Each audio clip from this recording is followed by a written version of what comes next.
Amis de la Vénusie, bonjour à tous, j'espère que vous allez tous très très bien. Je vous retrouve aujourd'hui en ce mardi, jour du départ de Petit Cœur d'amour les amis. Et oui, je vous avais tourné une vidéo comme je vous ai dit hier, que j'ai pas réussi à poster sur YouTube. Et du coup je vous avais dit que je la posterai ce matin quand j'irai en ville pour déposer Petit Cœur d'amour. Sauf que ce matin, quand j'ai regardé la vidéo, je me suis rendu compte que j'avais oublié de remercier les tipeurs, que j'avais oublié de remercier Anne aussi, qui m'a envoyé des graines de kéfir. Donc voilà, je me suis dit que j'allais refaire la vidéo et que j'allais inclure tout ça dedans. Du coup, j'espère qu'aujourd'hui le réseau se sera amélioré. Déjà, le vent est tombé et généralement, quand j'ai du vent, c'est vrai que j'ai des soucis de réseau. Donc, j'espère que là, c'est lié aussi et que je vais pas galérer à vous publier cette vidéo, sinon elle sortira peut-être que mercredi. Parce que là, voilà, là, on est déjà le début d'après-midi. Et donc, le temps qu'elle se publie, si elle met 3 heures comme d'hab, j'ai envie de vous dire, c'est bon les amis, vous la verrez ce soir. Et puis sinon, voilà, vous l'aurez que demain. Mais bon, je sais, ça c'est ma faute, c'est moi qui n'arrive pas à m'y prendre aussi à l'avance pour faire des vidéos. Et je vous explique pourquoi les amis. En fait, je fais pas mes vidéos à l'avance parce que il faut que ma vidéo, je la monte dans la journée, que je la publie et que je la regarde pas en vrai après. Parce que le souci, voilà, je me fais grimper dessus. Le souci, si vous voulez les amis, c'est que quand je fais mes vidéos un peu trop à l'avance, quand après je les re-regarde, je me dis ah non, j'ai oublié de dire ça, et ça j'ai pas fait ça, et ça j'ai pas dit ça, et nanani, et nanana, et voilà, ça me laisse le temps de trop réfléchir. Après la vidéo je la trouve nulle, et du coup dans ce cas-là je vous publie jamais rien. C'est pour ça en fin de compte que je fais mes vidéos un petit peu au dernier moment, parce que voilà, sinon j'en sortirai jamais. Et le problème en fait en faisant comme ça, c'est que des fois quand il n'y a pas de réseau, quand il y a un problème, c'est la merde.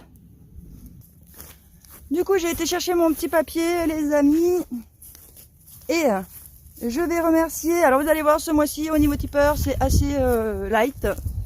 Je remercie Claire, Sabine, Marcel, Nicolas, Pascal, Charlie, Camille et Véronique pour leurs dons sur Tipeee. Merci beaucoup les amis, et je remercie aussi David pour son don sur Paypal. Ah, j'ai cru qu'il y avait une voiture qui venait, mais non, c'est le tracteur au loin là-bas. Donc merci à vous les amis, et aussi un grand merci à Anne de m'avoir envoyé des graines de kéfir, car les miennes elles étaient mortes depuis un moment, donc je suis bien contente. Et si jamais il y en a encore d'entre vous qui en ont en rab, si vous voulez m'en renvoyer, n'hésitez pas, parce que là j'en ai pour moi, mais j'aimerais bien en envoyer aussi pour Petit Cœur d'amour. Alors voilà, s'il y en a qui en ont encore en rab, n'hésitez pas à m'en envoyer, sinon vous inquiétez pas, je ferai grossir les miennes et puis après je m'en enverrai. Mais bon, ça c'est moins certain quand même, puisque la dernière fois j'avais réussi à les faire crever quoi. Vous voyez, tout le monde, on ne réussit pas forcément tout ce qu'on entreprend les amis, même moi je fais des erreurs des fois, je foire des choses. Donc voilà. Donc voilà, Petit Cœur d'amour s'en est allé ce matin, et donc bien évidemment, moi je suis arrivée à la gare les amis, au moment où il partait, oh mon amour, tu connais l'histoire quoi. Mais bon, écoutez, pour l'instant ça va. Bon, je vous avoue que c'est un peu la déprime quand même quoi, parce que c'est pas évident de le voir partir quoi, mais voilà, je suis très heureuse pour lui, et puis voilà, maintenant j'attends la suite. De toute façon, il a encore des tests et des examens à faire quand il va rentrer sur place, donc il y a le temps peut-être qu'il peut être encore recalé et revenir à la maison, on n'en sait rien les amis. Non mais j'espère pas pour lui quand même. Mais bon voilà, donc c'est vrai que le rythme des vidéos ce mois de novembre risque d'en être un petit peu perturbé les amis. Donc bon, vous le savez maintenant, vous vous inquiéterez pas. Bon, il va falloir aussi peut-être à l'occasion que je m'occupe de cette serre. Je vous avoue, j'ai laissé pas mal de trucs en stand-by là ces 15 derniers jours. Je me suis laissé vivre avec mon petit cœur d'amour, on a profité et tout, bref. Donc j'ai toujours pas retiré les tomates de la serre. Et j'ai fait mon dernier coulis la semaine dernière les amis. Donc ça fait plaisir. Franchement cette année ça aurait été vraiment cool pour ça, parce que moi d'habitude vous savez avec mon climat montagneux et froid, j'en ai plus. Les tomates elles ont déjà gelé, je vous jure. Et là, bah regardez, hein, j'en ai encore des grandes, mais cette année, je les avais pas coupées comme je fais d'habitude. Là, quand j'arrive fin mi-août, je les coupe. Et puis cette année, comme il faisait bon, je les ai laissées. Et du coup, bah, j'ai plein de tomates vertes encore de partout hein, que je vais garder. Bon, on voit qu'il y en a qui sont en train de finir de rougir. Là, j'en ai encore une, là, quelques-unes. Enfin, vous voyez, on en voit une là-bas aussi. Bref, je vais finir là tranquillement, ramasser tout ça, mettre mes tomates vertes de côté. Et puis après, il faudra que je m'occupe de ranger la serre. Mais bon, voilà. Pour l'instant, je suis pas hyper motivée.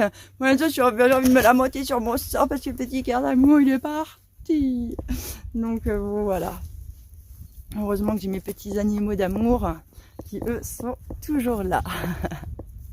Bon, j'imagine un peu comme chez vous qu'il y a les champignons qui commencent à sortir. Vous voyez. Celui-là, je sais pas ce que c'est. Je crois que d'ailleurs, c'est la première fois que je le vois celui-là sur mon terrain.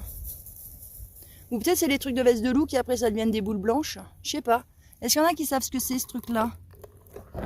En même temps, c'est difficile à reconnaître comme ça. Hein. Je vous l'accorde. Bref, sinon, à part tout ça, les amis, eh bien, je me prépare quand même à l'arrivée du froid. Hein, parce que ça ne va pas tarder hein, maintenant.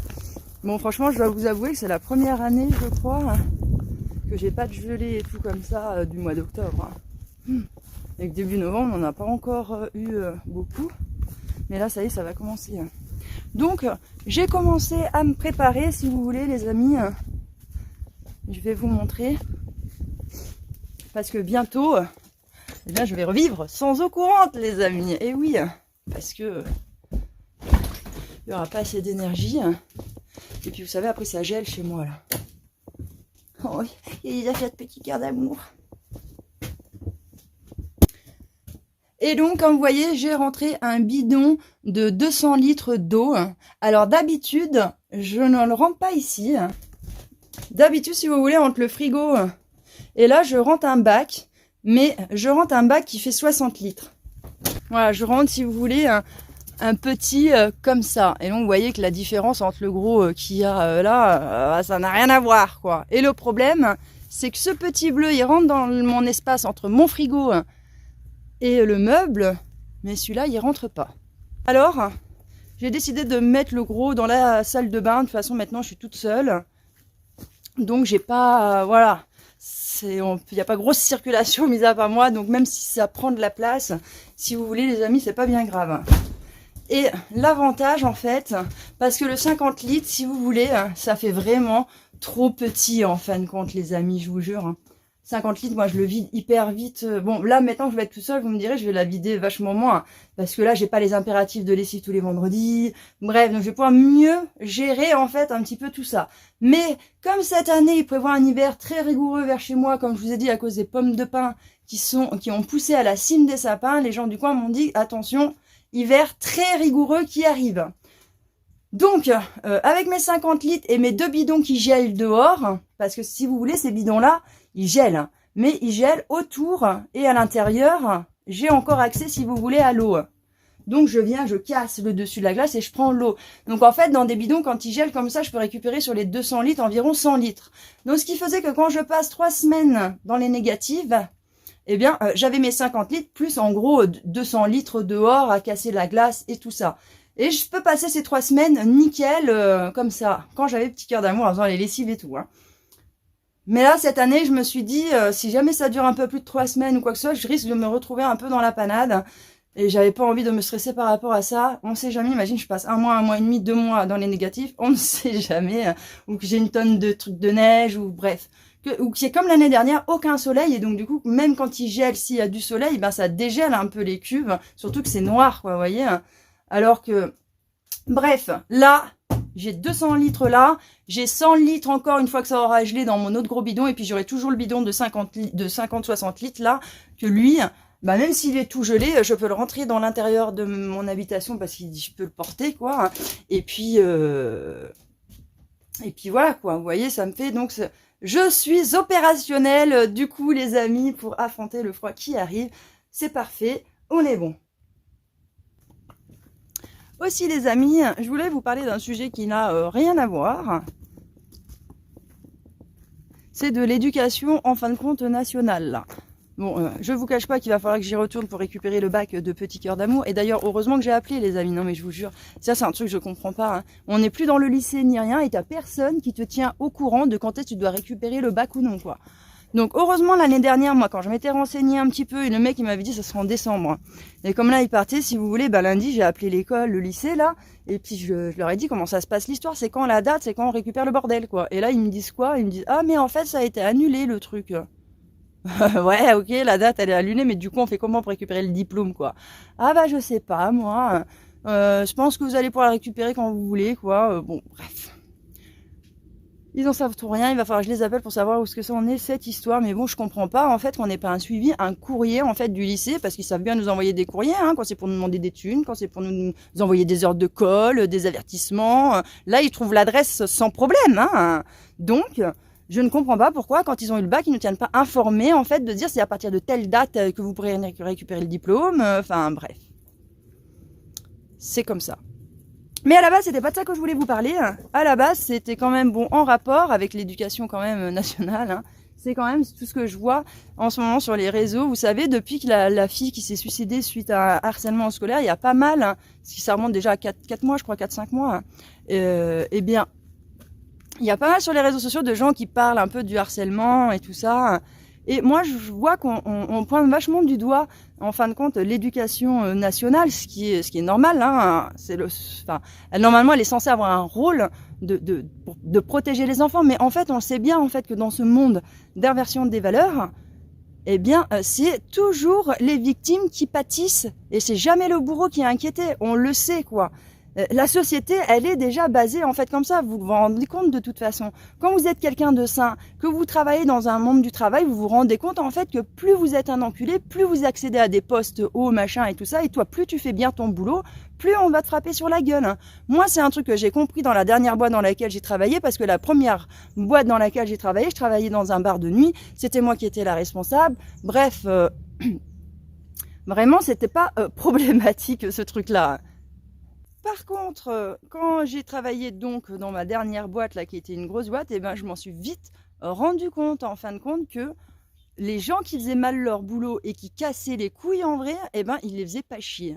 Et donc moi au départ, je faisais comme dans mon ancienne boîte en fait, je faisais les choses consciencieusement parce que moi j'avais été éduquée à ce que tu fais bien ton travail, tu vois quand tu fais bien ton travail, forcément tu auras une récompense et tout derrière. Sauf que dans ce monde actuel en fait, ce n'est plus le cas.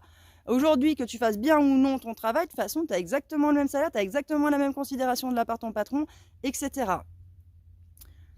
Donc voilà, on vit dans un monde d'inversion des valeurs. Et donc penser que l'éducation nationale va faire quelque chose pour les enfants, en fait, c'est se voiler un petit peu la face. Moi, déjà, à mon âge, si vous voulez, les amis, quand j'étais jeune, c'était déjà le cas, en fait.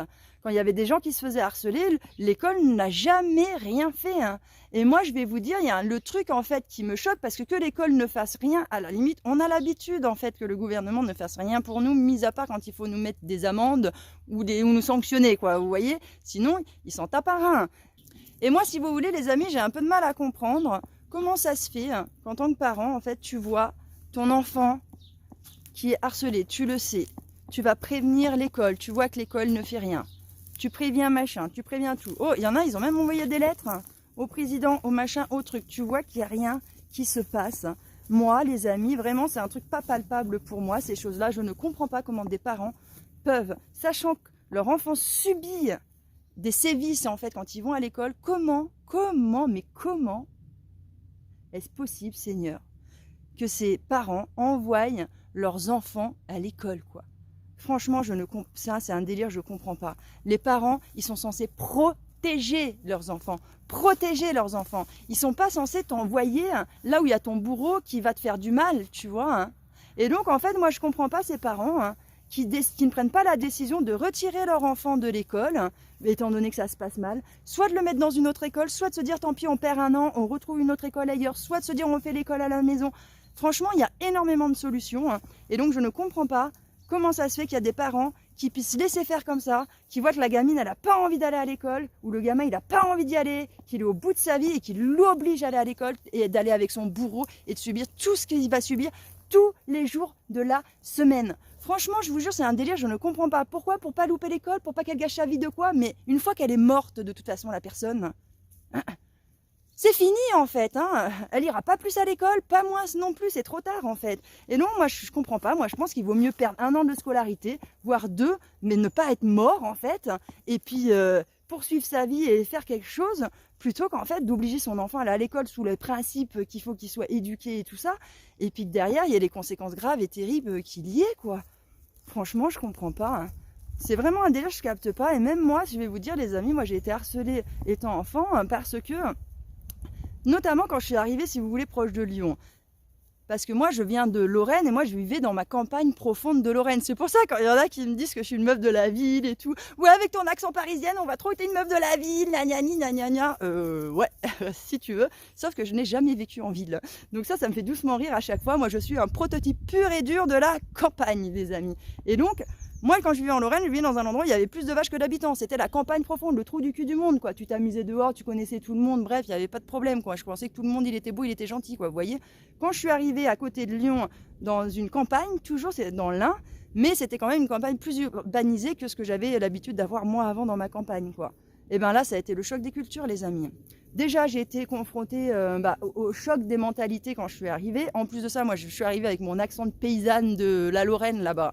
Ceux qui savent, qui sont lorrains là-bas avec Lola Marie ou la Vin du Haut là, il y en a plein qui savent. Bon, bah, moi je parlais comme ça quoi. Et donc et en plus de ça, comme je vous avais dit, j'étais hyper timide, hyper réservée. Et donc, malheureusement, ça a fait que j'étais un peu le bouc émissaire facile où on se mettait dessus. Et comme je vous ai dit, comme j'ai toujours été quelqu'un d'à part, un peu dans ma bulle, et si vous voulez, ça m'a un peu aidé tout ça, parce que malgré tous les sévices que je subissais, j'avais réussi à me créer une petite bulle et à faire en sorte d'avancer. Et moi, à mon époque, en fait, j'allais pas forcément bien. Des fois, je pleurais pour aller à l'école et tout ça. J'en parlais à mes parents. Enfin, j'en ai parlé vite fait à mes parents. C'est vrai qu'ils n'ont pas été trop au courant de tout parce que j'avais pas la communication que j'avais avec eux, que ce que je pouvais avoir moi avec mon fils, quoi. Donc, je leur en avais parlé un petit peu, mais c'est vrai qu'en fait, j'ai l'impression que les parents ne comprennent pas ce que c'est en fait de subir du harcèlement à l'école. J'ai l'impression que les parents, en fait, pour eux, c'est quelque chose de léger, de sain, un truc de gamin qui n'a pas trop d'impact et donc tu peux bien te motiver à aller à l'école et subir et c'est pas grave, faut prendre sur soi. De toute façon, la vie c'est dur, quand tu seras au boulot, tu seras obligé de subir aussi, nanani, nanana, quoi. Et donc je pense qu'en fait, les parents ne réalisent pas dans quelle souffrance en fait se retrouve leur enfant dans ce moment-là. Ce qu'il faut savoir en plus, c'est qu'un enfant, quand il a 15 ans ou même qu'il est jeune, il n'a pas de vécu en fait. Et donc, je sais pas si vous vous souvenez, moi je me souviens quand j'étais jeune, mon monde s'écroulait en fait quand tu avais une amie qui te parlait plus ou que tu avais ton petit copain qui te larguait ou tout. Enfin, vous voyez, parce que on connaît que ce petit univers-là, qu'on n'a pas l'expérience de la vie que peuvent avoir nos parents et tout ça. Et donc pour eux, il y a des fois ça peut paraître anodin, pas dramatique, comme tu perds ton premier amour, quoi. Tu vois, tu as été au bout de ta life. Et tes parents ils sont là, ah oui, mais bon, ça va, tu vas te remettre, nanani. Oui, peut-être, on sait qu'on va s'en remettre, sauf que là, à l'instant T, tu vois, t'es au bout de ta vie, t'as envie de mourir, quoi. Donc, je pense que c'est bien de là les problèmes. Et moi, j'ai qu'une chose à dire aux parents, en fait, c'est que quand vous avez des problèmes de harcèlement scolaire et que l'école ne fait rien, prenez les devants, quoi. N'attendez pas que votre enfant passe à l'acte et que ce soit trop tard, en fait. Moi, je trouve ça vraiment dommage. En plus de ça, je vais vous donner un conseil qui marche, je vous jure, c'est le harcèlement, les amis. Je vous jure, il faut jouer avec les cartes de votre ennemi. Et donc, eux, ils sont toujours en train de mentir, d'harceler, de faire plein de choses. Et vous, en fait, il faut que vous fassiez pareil. Et munissez-vous aussi d'un juriste ou d'un mec qui s'y connaît au niveau des lois. Et vous allez à l'éducation nationale et vous allez avec les lois. Parce que normalement, ils sont censés faire quelque chose contre ça. Et donc, vous leur dites, voilà, vous allez avec les lois et vous les menacez. Vous leur dites, voilà, vous voyez les lois là, hein, ça, la loi, elle dit ça. Si demain, vous ne prenez pas des décisions, vous ne faites pas quelque chose, je porte plainte contre vous personnellement pour ce texte de loi. Et là, vous allez voir, les amis. Parce que les gauchias, c'est comme la racaille, en fait. C'est les mêmes. C'est de la racaille, les deux, sauf que ça porte un autre nom, quoi. Hein. Et le principe même de la racaille, c'est que quand ils sont en groupe, ils fanfaronnent. Ils ont l'impression que c'est les plus forts du monde. Mais par contre, quand ils sont tout seuls, alors là, c'est plus la même. Et si vous attaquez individuellement chaque personne qui n'a pas fait son boulot au sein de l'éducation nationale, avec les textes de loi et que vous les menacez d'aller porter plainte contre eux, là, ils vont se faire caca dessus et vous allez voir, les amis, qu'il y a des choses qui vont bouger. Moi, je l'ai testé Moi-même, avec l'éducation nationale, quand j'ai eu des problèmes, et je peux vous assurer que comme de par hasard, quand tu les menaces de choses où ils savent qu'ils sont en tort, je peux t'assurer que tout de suite, ils font canard. Hein. Donc, en fait, il n'y a que comme ça dans la vie que ça marche. Et même dans votre vie de tous les jours, dans ce monde tout pourri, en fait. Comme on est dans l'inversion des valeurs, les amis, eh ben, malheureusement, on n'a pas de choix des fois que de s'adapter à ce que l'interlocuteur recherche. Et donc, l'interlocuteur, qu'est-ce qu'il recherche pour que vous ayez gain de cause? C'est pas des fragiles en face de lui qui va lui dire « Ah oui, d'accord », c'est des pets de couilles, quoi. Il faut leur péter les couilles. Moi, je vais vous dire, il y a une fois, je vais me faire livrer un colis, c'était avant que je parte au terrain. Je vais rejoindre mon pote sur mon terrain qui venait m'aider pour couper tous les genêts qui étaient là. On venait se faire un petit week-end là avec les tantes, etc. Et donc, j'avais commandé des gamelles, distributeurs de bouffe, là, les amis, vous savez, pour mes chats. Comme ça, je les laissais là-bas. Moi, je pouvais venir passer le week-end. Ça permettait d'avoir 3 jours d'autonomie, en fait, sans que j'ai besoin de rentrer à la maison. Et mes gamelles, je vais les recevoir le vendredi, je vais partir le samedi, quoi, vous voyez. Et le vendredi, j'ai fait le pied de grue devant mon portail parce que j'avais pas de sonnette, donc je sais que des fois, les livreurs, ils se cassent pas la tête, quoi. Du coup, je restais devant le portail pour attendre que ce soit livré. Et ben, dites-vous, les amis, tout d'un coup, je reçois un SMS en me disant « Nous n'avons pas pu livrer votre colis car vous étiez absent. » Bah alors là, vous savez pas sur qui ils sont. Les copains, ils ne savaient pas sur qui ils sont tombés, quoi. Je vous jure, je les ai appelés, je leur ai dit « Non, mais j'étais chez moi. Dites-moi où il est, le livreur. Bah, il vient juste de partir, je suis sûre. Dites-moi dans quelle zone il est. Je dis, moi, je vais aller le récupérer à un autre endroit. Là-bas, je récupère mon colis. Et elle me dit, ah, mais ça se passe pas comme ça, madame. Et bon, du coup, je pense qu'ils avaient le trac, que je lui frappe sur la gueule ou qu'il y a un problème, quoi, vous voyez. Et du coup, je lui dis, mais moi, je m'en fous, je vais pas lui faire du mal au livreur. Moi, tout ce que je veux, c'est mon colis, quoi. Ah oui, mais madame, ça se passe pas comme ça. Et tout, je leur dis, bon, écoutez, c'est pas compliqué. Moi, j'ai payé pour ma livraison là. Je vous dis que j'étais chez moi, que le livreur n'est pas passé. Donc, j'en ai rien à foutre. Je vous appelle toutes les demi-heures jusqu'à ce que j'ai un responsable, un machin ou un truc ou quelque chose qui me dit que mon colis sera livré ce soir. Eh ben, vous le croirez ou non, les amis, je les ai appelés toutes les demi-heures. Toutes les demi-heures. Je crois qu'ils étaient 3 personnes différentes au standard. Je les ai tous eus. Et ben je leur ai tellement pété les couilles, les amis, que j'ai eu mon colis le soir même et j'ai pu partir dans mon week-end.